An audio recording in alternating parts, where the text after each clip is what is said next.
Welcome back, everyone, to Cinematic Disasters. 2020 might be over, but we are far from done talking about terrible movies. And since it's still technically the holiday season, I decided to take a crack at a holiday movie since I did one for Diamonds in the Rough. And we have hit the mother lode here. Well, not quite, but this one's still pretty bad. Starring and also produced by Adam Sandler, of all people, 12 Crazy Nights, which is a Hanukkah movie, so technically I'm not too late on this one. Actually, I am, but not the point. So let's find out why 12 Crazy Nights is a cinematic disaster.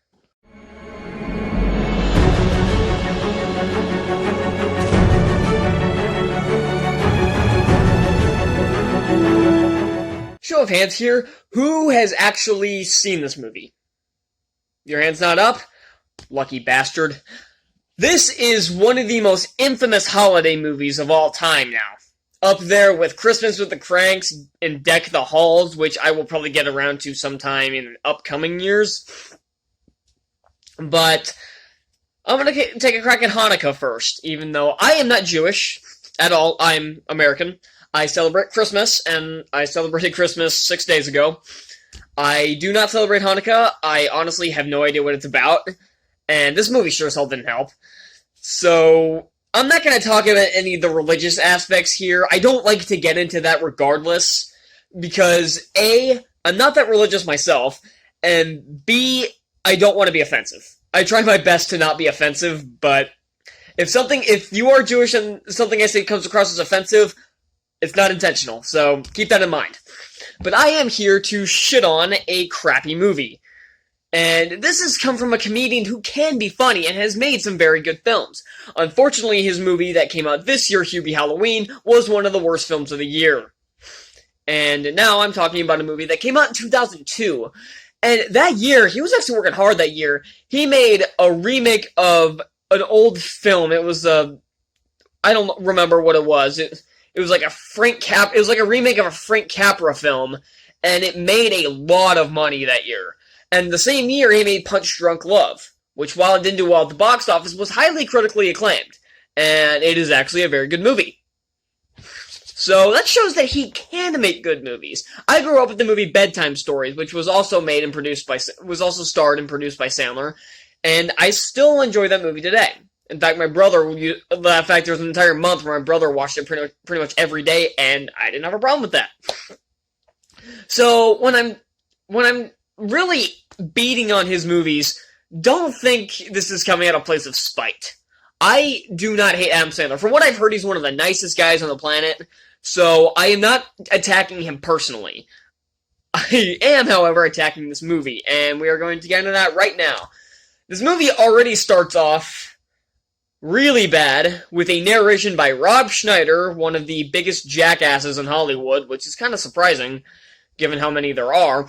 And he also plays this Chinese racist stereotype. Racist stereotypes are not funny. They never have been, they never will be. They are offensive and should be thought of as such. But he plays this Chinese racist stereotype who works at a Chinese restaurant, because where the hell else is he gonna work? And then we meet Davy Stone, played by Sandler, who is essentially the Ebenezer Scrooge of this movie, except that was creepy. Anybody else hear that creak? But he's essentially the Hanukkah version of Ebenezer Scrooge, except somehow even more unlikable. In fact, even the Grinch would say, "Dude, chill." But his very first act in this movie is a dine and dash. If you don't know what that is, it's like you eat at the restaurant and then you leave without paying. Attempts to drive drunk until the cops show up and tell him you better not drive drunk. Dry humps his car and then runs from the police.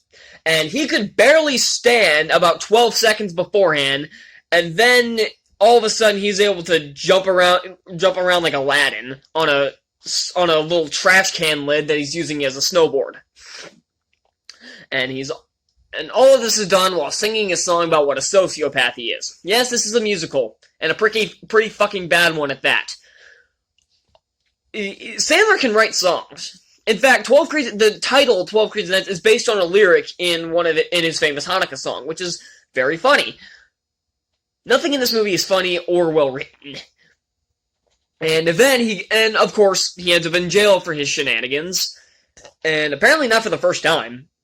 And the judge is people refer to him as Judge Exposition, because all he does is spout exposition and not actually do anything. He just basically explains his entire backstory, as well as Whitey Duvall's, also voiced by Adam Sandler, in the most annoying voice I've ever heard in my life. I cannot tell you how many eardrums have just completely exploded listening to Whitey. I know mine sure as hell were. You ever had one of those days when you want to take a power drill to your eardrum? That's hearing Whitey talk, and hearing him sing. Yeah, he gets to sing in this. 3 times. He gets a song while he's at the mall with Davy. He gets a song when he takes Davy into his house, for reasons I'll get into later. And he sings like a couple times during a duet between Davy and his love interest, whose name I can't remember because I don't care.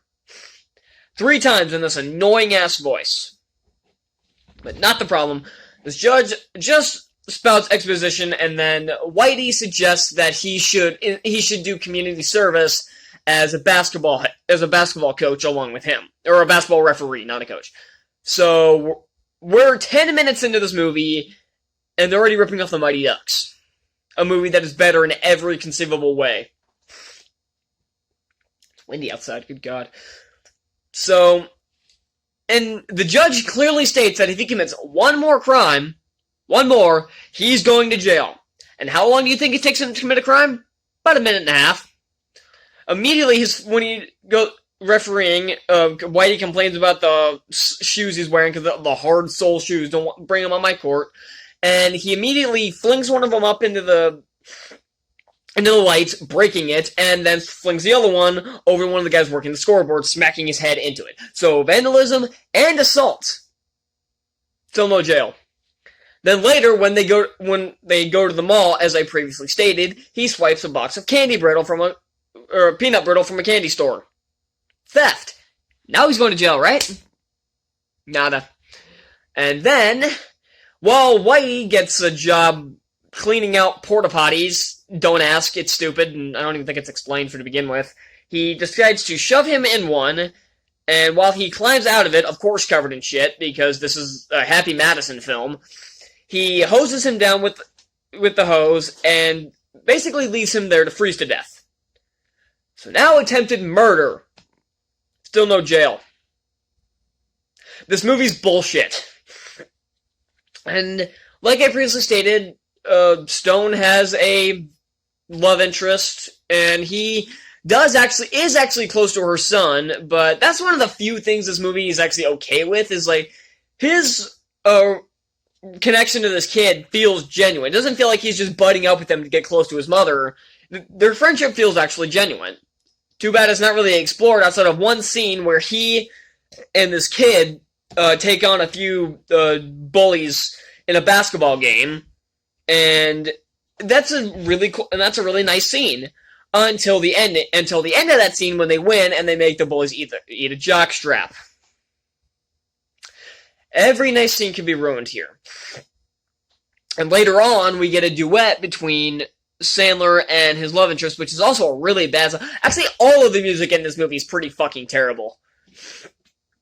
And how on earth did Adam flippin' Sandler manage to write such terrible music? That's one of the few things, that's pretty much the one thing everybody can agree that he's actually good at. Why is it so bad here? The only song that doesn't suck is the Hanukkah song Part 3, but that doesn't play till the end credits. That's about 76 minutes into the movie. Yeah, this movie is short as hell, but it does not feel like it. This movie drags ass. And as previously mentioned, the bully who he forced to eat the jockstrap burns down Davy's house in retaliation, which he should go to jail for that, but are there any consequences in this world? Fuck no. So Whitey invites Davy to live with him, and he has a sister there named Eleanor, I want to say. Also voiced by Adam Sandler, though to be fair, this character is a little less annoying. Not much of a feat, but at least it's something. And of course they get a song like explaining the rules in his house, and it's one of the most one of the hardest things I've ever had to listen to. Like listening, like being. Remember when Justin Bieber first came out with his song "Baby"? You know how big of an earworm that was, and I just wanted to just cut off your ears every time you heard it, or let it go after it started being overplayed to hell. Yeah, same thing here, except for an hour and a half. Actually, more like an hour 20, but not the problem. This, I forgot where I was. Okay, yeah, they take him in the house, and then eventually Davey starts to become a better guy, and then all of a sudden he relapses out of fucking nowhere. Like, 45 minutes into this movie, they finally gave him a backstory. Do we care? No, but that's not going to stop Sandler from trying. And when he was a kid, his parents died in a car crash, and he basically shut down that day.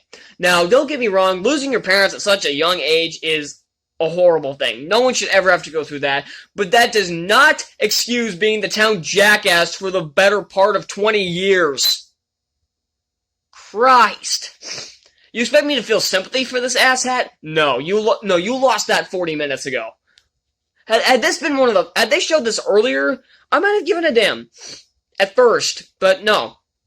So then he, of course, relapses, and then the hilarious thing is we hear Schneider's narration, man, just when you started to really like Davey. Is that what we're supposed to be doing? Speak for yourself, Schneider. But then later on, Davey gets drunk of a common scenario for him, I'm sure, and he breaks back into the mall, and he has this hallucination of one thing I forgot to mention about the mall scene that is crucial to this portion is the product placement. Oh my god. This is one of the most infamous things that you have. Like, you look this up on YouTube, you will probably find something pretty quick. I'm sure many of you have seen this on YouTube by now. But the product placement in this is just shameful. Oh my god. Literally, Whitey is explaining to Davey, he's like, what's so good about the mall? And he literally starts listing off a bunch of places and what's good about them. This is a fucking commercial for like 30 stores in the span of about 15 seconds. And then he breaks back into the mall later on, and the product placements start coming to life and perform a musical number. I'm not kidding. I don't know what Adam Sandler was smoking when he wrote this, but he must have been seeing exactly what he was seeing in the movie. Also, the fact that there was also a store called KB Toys in there means that this 18-year-old movie is already dated. Nice going, Sandler. So basically, these cause him to be, and apparently he gets a message from God. I'm guessing. I don't know how to describe it. But it's like God just came down, thou shalt not be a shitbag. I don't know. But then, of course, Whitey is up for this award for, like, most upstanding citizen in the town or something. I don't know what it is. And he, of course, loses, like he does every year. Did my camera, my camera just lagged here. It was really distracting. I don't know if it's going to show up in the video, but I just saw my camera lag, and that was really weird. So, hang on a second. Okay, I'm back. I'm gonna try to wrap this up quick before my camera freaks out again. So, basically, Davey goes back and convinces everybody that Whitey is the most upstanding citizen, he deserves the award, and through another terrible song, and everybody starts getting up and does a Jewish dance, I guess, even though it's established that most of the people in this town aren't even Jewish, so I don't know what the point of that was. And then they go back to the mall and find Whitey, and of course, they give him the award. And then we end on the most annoying sound possible out of Whitey. I'm not going to try to recreate it here. I'm not going to show it either, because that means I'll have to be subjected to it, and I don't want to do that. So, go look it up on YouTube. Don't watch the movie, though. Do not watch this movie. This is such a horrendous film. It's like everything in this movie is bad. Everything. Every single thing. The voice acting is lackluster. The only thing that's good is the animation is stellar, and that is really sad, because this animation deserves to be on such a better project. Oh my god. This animation, for its low-ass budget, almost look, if this was given a higher budget, this would be Disney quality. But this movie only had a budget of like $34 million, and the low budget did not help. It currently sits at a 12% on Rotten Tomatoes, and in America, it made about $25.7 million, and virtually nothing overseas. So this was a box office bomb, and for good reason. This is such a horrible movie. I cannot tell you to stay away from it as much as possible. And it's really sad that I'm having to talk about such a shitty movie, because I just got done watching a very good movie, Love and Monsters, which came out this year, and I loved it, Now I have to talk about a shitty movie that's reminding me of everything wrong with the holidays, and every reason why I try to like Adam Sandler, and it just fails every time. Now, yeah, I'm starting to realize why. So yeah, this is such a horrible movie. I can't recommend it. The voice acting is lackluster. The story makes no sense, and it's just a ripoff of A Christmas Carol, just done poorly. The characters are annoying as fuck. The songs are awful. This is possibly the worst animated musical I've ever seen in my life, and that includes Home on the Range from Disney. This is even worse than Swan Princess from Fox. This is awful. Or no, Swan Princess wasn't Fox. No, it was Warner Brothers. My bad. No, Anastasia was Fox. That's me. That's my fault. No, that was also Warner Brothers. Oh, who cares? So, thank you all so much for watching this episode of Cinemaxa. Next time, that was such a slurred line there. Thank you all so much for watching this episode of Next time on Cinematic Disasters, we're going to be looking at one of the last film in a franchise that suddenly got a resurgence in fandom in the last few years and was destroyed with this one. And it's based on a series of kids' novels. And we'll get to that in due time. The wind's creeping me out. So, until then, I'll see you all next time. Bye.